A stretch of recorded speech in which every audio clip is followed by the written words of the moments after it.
अस्सलाम वालेकुम everyone, welcome back to my YouTube channel. और आज मैं बात करने वाला हूँ इन्फिनिक्स एक अपकमिंग स्मार्टफोन के बारे में, इन्फिनिक्स ज़ीरो 40 के बारे में। ये स्मार्टफोन 4G वेरिएंट के साथ पाकिस्तानी मार्केट के अंदर बहुत जल्द लॉन्च होने वाला है। कितनी प्राइस होगी, क्या स्पेसिफिकेशन होगी और मेन बात ये स्मार्टफोन पाकिस्तान में कब लॉन्च होगा। अब आप लोग जानते होंगे, इससे पहले मैंने स्मार्टफोन के ऊपर डेफिनेटली वीडियो बनाई थी, लेकिन उसमें 60% स्पेसिफिकेशन कंफर्म थी। आज की वीडियो डेडिकेटेड होने वाली है। लॉन्च डेट 100% कंफर्म हो चुकी है, स्पेसिफिकेशन भी 100% कंफर्म हो चुकी है। मेक श्योर वीडियो के एंड तक जरूर देखना। पसंद है तो लाइक करके चैनल को लाजमी सब्सक्राइब करना। हम बढ़ते हैं डायरेक्ट वीडियो की तरफ। बैक डिज़ाइन के ऊपर डिस्कस करूँ तो जैसा कि मैं पहले डिस्कस किया था, बैक प्लास्टिक, ये फ्रेम प्लास्टिक का है। डिज़ाइन के ऊपर मैं इतना ज़्यादा फोकस नहीं करूँगा, काफ़ी अच्छा डिज़ाइन है। पीछे सर्कुलर शेप में ट्रिपल कैमरास का सेटअप है, आगे चल के डिस्कस करते हैं।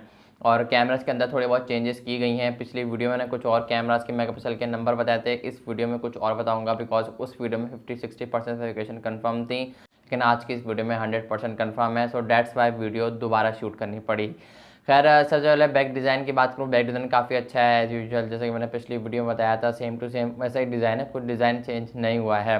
फ्रंट डिस्प्ले की बात करूँ, 6.78 इंचेस का एक कर्व्ड एमोलेड डिस्प्ले है, जिसकी वजह से जो इन हैंड फील है वो काफ़ी बेहतरीन होने वाली है। और जो फ्रेम है वो राउंडेड फ्रेम होने वाला है, कर्व्ड फ्रेम होने वाला है, बिकॉज ये कर्व्ड एमोलेड डिस्प्ले है। ना कि सिर्फ फ्रंट से कर्व होगा ये स्मार्टफोन, बल्कि साइडों से भी और बैक से भी ये स्मार्टफोन थोड़ी कर्वी वाली फील करवाएगा। साथ ही 120 हर्ट्ज का रिफ्रेश रेट आपको इस फोन का देखने को मिलेगा। 1 बिलियन के कलर को स्मार्टफोन सपोर्ट करेगा और साथ ही साथ आपको गोरिल्ला ग्लास की प्रोटेक्शन भी देखने को मिलेगी। मतलब कि यार, एक इस स्मार्टफोन के डिस्प्ले के अंदर इतना सब कुछ, मतलब कि जान लोगे आप। कहना क्या चाहते हो? खैर, कहना ये चाहता हूँ कि डिस्प्ले में भाई काफ़ी बेहतरीन चीज़ें लगाई गई हैं। डिस्प्ले वाले सेट की बात करूँ, कलर, शार्पनेस और कॉन्ट्रास्ट वगैरह काफ़ी बेहतरीन वाला है, बिकॉज ये एक एमुलेट पैनल है, जिसकी वजह से कलर शार्पनेस बेहतरीन निकल कर आती है। वो होता है ना IPS पैनल, तो वो नहीं है, उसमें फिर नॉर्मल फीके कलर होते हैं। खैर, ये स्मार्टफोन एंड्रॉइड 14 के साथ आएगा, साथ ही एक्सप्रेस 14 भी देखने को मिलेगा, जो कि लेटेस्ट ऑपरेटिंग सिस्टम है, जो कि लेटेस्ट OS है इन्फिनिक्स का। और इन्फिनिक्स का ये क्लेम है कि भाई 2 साल की सिक्योरिटी मेजर वगैरह अपडेट आपको इस फोन के अंदर देखने को मिलेगी। मतलब हम ये उम्मीद कर सकते हैं कि एंड्रॉइड 14 के साथ आया तो 16 तक जाने के फुल चांसेस हैं। बाकी ये स्मार्टफोन डुअल सिम के साथ आएगा और मेमोरी कार्ड डालने का सपोर्ट अनफॉर्चुनेटली यहाँ पर देखने को नहीं मिलेगा, बिकॉज यहाँ पर 8 GB रैम 256 GB की रोम वाला वेरिएंट एक ही वेरिएंट पाकिस्तानी मार्केट के अंदर लॉन्च होगा।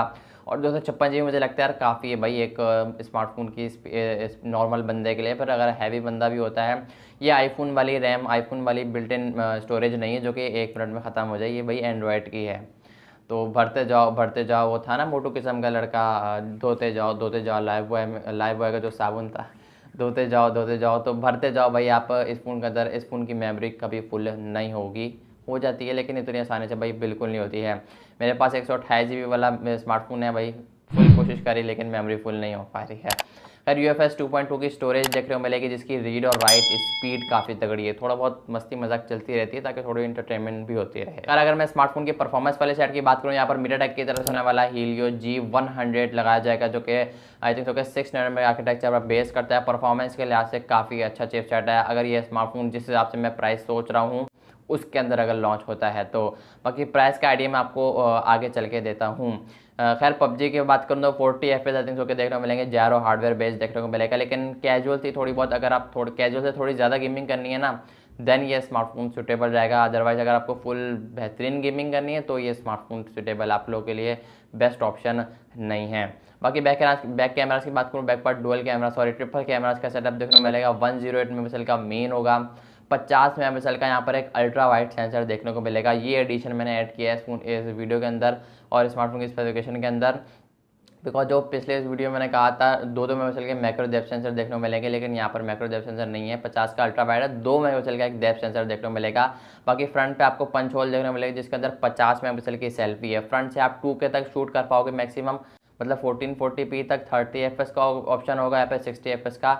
ये चीज़ कंफर्म नहीं है, जब आएगा ये तभी मैं आपको बता पाऊंगा। और बैक से भी कहा जा रहा है 4K या फिर 2K, लेकिन ज़्यादातर चांस ठूके गई हैं, बाकी देखेंगे आने पर। लास्ट में बात करता हूँ बैटरी की, तो ये फ़ोन Type-C के साथ आएगा। 5 mAh की बैटरी होगी, 45 वाट की चार्जिंग का सपोर्ट आपको फोन के अंदर देखने को मिलेगा, 10 वाट की रिवर्स चार्जिंग का सपोर्ट देखने को मिलेगा। और अच्छी बात ये है यहाँ पर, और रिवर्स वायर चार्जिंग का सपोर्ट देखने को मिलता है, यहाँ पर नहीं मिलता, ये चीज़ कंफर्म नहीं है, आई थिंक सो कि मिलेगा। और अच्छी बात ये है कि यहाँ पर बाईपास चार्जिंग का सपोर्ट देखने को मिलता है, जो कि लैपटॉप के अंदर अमूमन तौर पर आपको देखने को मिलता है। स्मार्टफोन में कम ही देखने को मिलता है बाईपास चार्जिंग का ऑप्शन। मतलब कि इसका मतलब ये है कि डायरेक्ट अगर आप बिजली से लगाते हो चार्जिंग के ऊपर तो लाइक बैटरी का कनेक्शन आप बाईपास ऑप्शन जैसे ही इनेबल करोगे स्मार्टफोन के अंदर तो वो डायरेक्ट स्मार्टफोन बिजली से चलेगा, फ़ोन का और बैटरी का कनेक्शन बीच से ख़त्म हो जाएगा, लाइक बैटरी पर कोई इम्पैक्ट नहीं पड़ेगा। तो ये होता है बाईपास चार्जिंग का ऑप्शन। बाकी ओवरऑल एक अच्छा सपोर्ट दिया बाईपास का, रिवर्स वाट चार्जिंग का सपोर्ट ये लोग दे सकते थे आई थिंक सो के, दिया है 10 वाट का। वायरलेस चार्जिंग का सपोर्ट आई थिंक सो के मुझे कंफर्म नहीं है दिया है या नहीं दिया है, बाकी आने पर देखेंगे। मैं पूरी कोशिश करूँगा इस फ़ोन के ऊपर प्रॉपर रिव्यू अपना 2% ओपिनियन दूँ जब ये स्मार्टफोन पाकिस्तानी मार्केट के अंदर लॉन्च हो। ये स्मार्टफोन लॉन्च होने जा रहा है 13 से 15 सितंबर के बीच में, आज आई थिंक सो के 9 तारीख है और ये वीडियो 10-11 तक आ जाएगी। पूरी कोशिश करूँगा मैं 11 तक डालने की। बाकी ओवरऑल देखेंगे यार, प्राइस पर चैट की बात करूँ तो ये स्मार्टफोन अंडर 70,000 पाकिस्तानी मार्केट के अंदर लॉन्च होता हुआ नजर आएगा एक हफ्ते के अंदर अंदर तकरीबन। आई होप कि आपको आज की वीडियो पसंद तो वीडियो को लाइक है, चैनल को लाजमी सब्सक्राइब करना। मैं मिलूंगा आप लोगों से नेक्स्ट वीडियो के साथ फ़ोन के रिव्यू के साथ किसी और अपकमिंग फ़ोन के साथ। तब तक के लिए अल्लाह हाफिज़।